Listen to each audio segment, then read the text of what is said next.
여러분 안녕하세요. 유튜브 오일석의 일석오조TV 오일석 여러분에게 인사드립니다.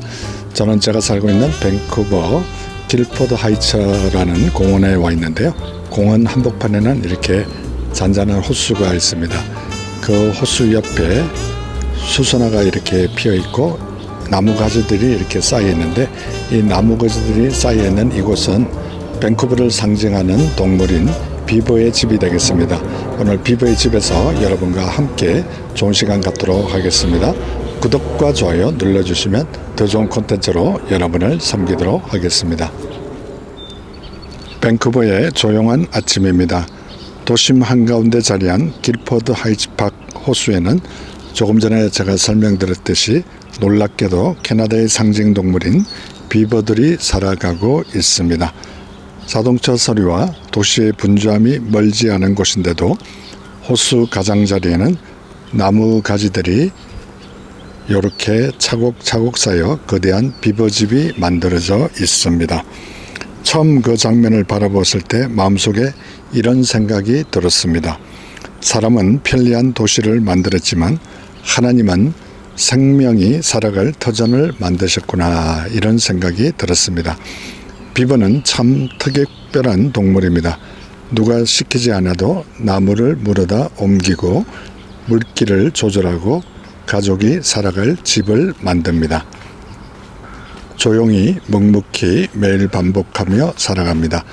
그리고 그 작은 움직임 하나하나가 결국 거대한 집이 됩니다. 그 모습을 바라보는데 문득 우리의 신앙도 그렇다는 생각이 들었습니다. 믿음은 하루아침에 완성되지 않습니다.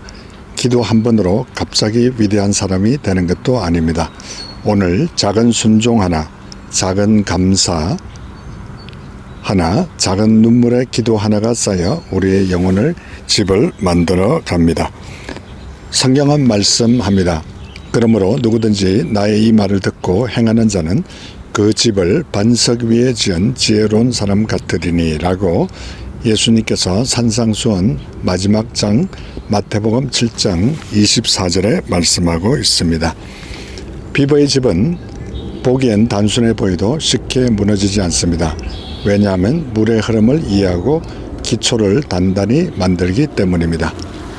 지금 도심인 것이 확실한 것이, 여러분 비행기 소리 들리시죠? 비행기도 지나가고 차도 지나가는 도시 한복판입니다.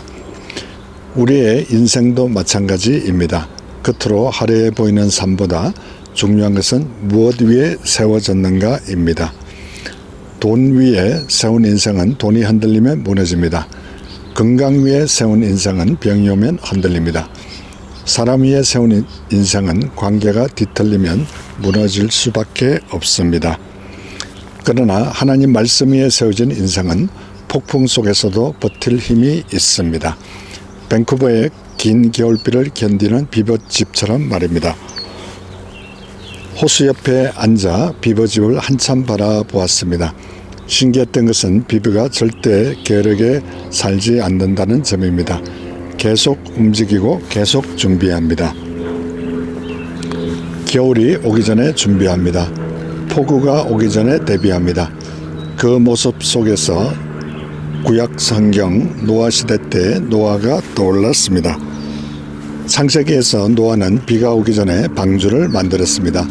사람들은 이해하지 못했습니다. 비웃었습니다. 하지만 노아는 하나님 말씀을 따라 하루하루 나무를 쌓았습니다. 아마 지루했을 것입니다. 외로울 것입니다. 그래도 그는 멈추지 않았습니다.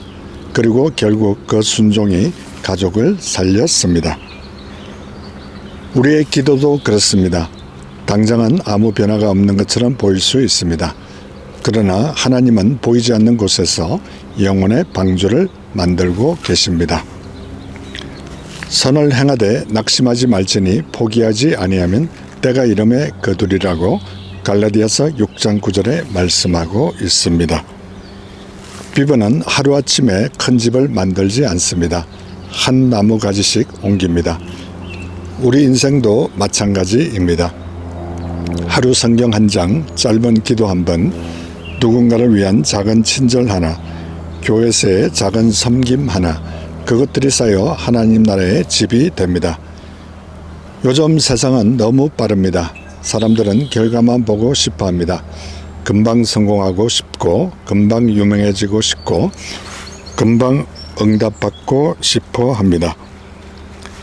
그러나 하나님은 종종 과정 속에서 우리를 빚어 나아가십니다.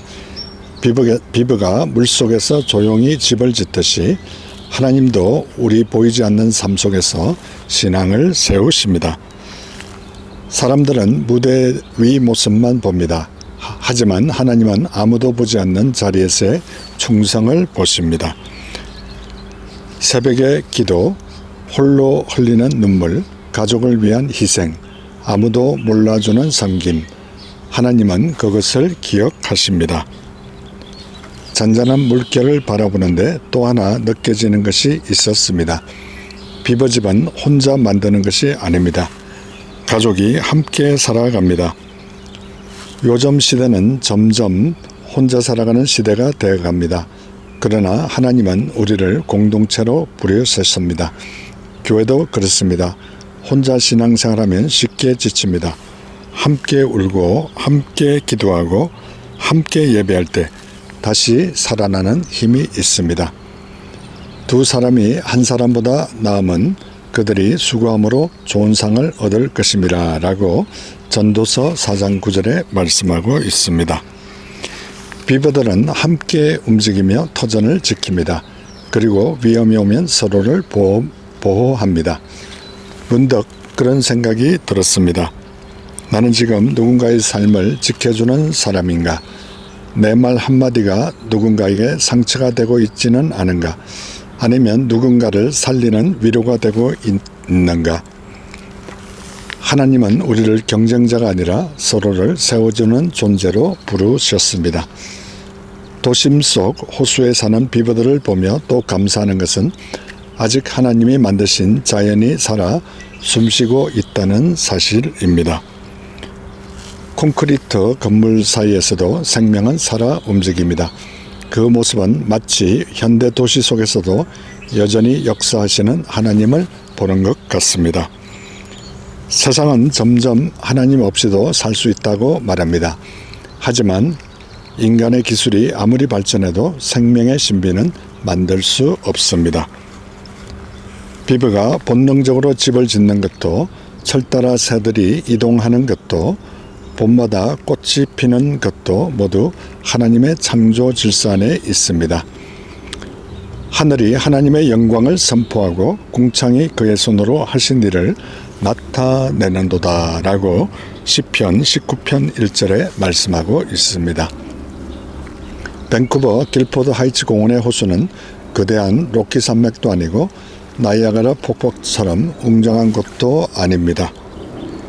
하지만 하나님은 작은 호수 속에서도 자신의 흔적을 보여주십니다. 우리 인생도 그렇습니다. 우리는 때때로 나는 너무 평범하다라고 생각합니다. 그러나 하나님은 평범한 사람들을 통해 놀라운 일을 이루셨습니다. 작은 막내 다윗을 사용하셨고, 어부 무식한 베드로를 사용하셨고, 광야의 모세를 사용하셨습니다. 중요한 것은 크기가 아니라 하나님 손에 붙들려 있느냐는 것입니다. 오늘도 비브는 묵묵히 나무를 물어 나릅니다. 아무 박수도 없습니다. 아무 칭찬도 없습니다. 그러나 그 작은 순종이 결국 가족의 보금자리를 만듭니다. 우리의 신앙도 그렇게 살아가기를 원합니다. 보이지 않아도 기도하고, 알아주지 않아도 사랑하고, 힘들어도 믿음을 포기하지 않는 삶. 언젠가 하나님 앞에 섰을 때 이런 음성을 저는 듣고 싶습니다. 살아있도다 착하고 충성된 종아. 마태복음 25장 21절에 5달란트 받은 사람과 2달란트 받은 사람에게 말씀하셨던 말씀이 기억납니다. 오늘 길포드 하이츠 파크의 조용한 호수에서 비버집을 바라보며 다시 깨닫습니다. 하나님은 지금도 우리 삶을 지어가고 있습니다. 때로는 느려 보여도 때로는 변화가 없는 것 같아도 하나님은 결코 일을 멈추지 않으십니다. 그러나 포기하지 마십시오. 오늘의 작은 기도가 내일의 믿음을 만듭니다. 오늘의 작은 순종이 미래의 기적을 만듭니다. 비버가 나무가지 하나로 집을 세우듯 우리도 하루하루 믿음을 쌓아가며 살아가는 은혜의 사람들이 다 되시기를 간절히 소원합니다. 이상 밴쿠버의 캐나다의 상징 동물인 비버가 살고 있는 밴쿠버 길포드 하이츠 공원에서 비버 집 앞에서 여러분과 함께한 행복한 시간이었습니다. 혹시나 좋으셨다면 구독과 좋아요 눌러주시면 더 좋은 콘텐츠로 여러분을 섬기도록 하겠습니다. 여러분 정말 감사합니다. God bless you. 안녕. 안녕.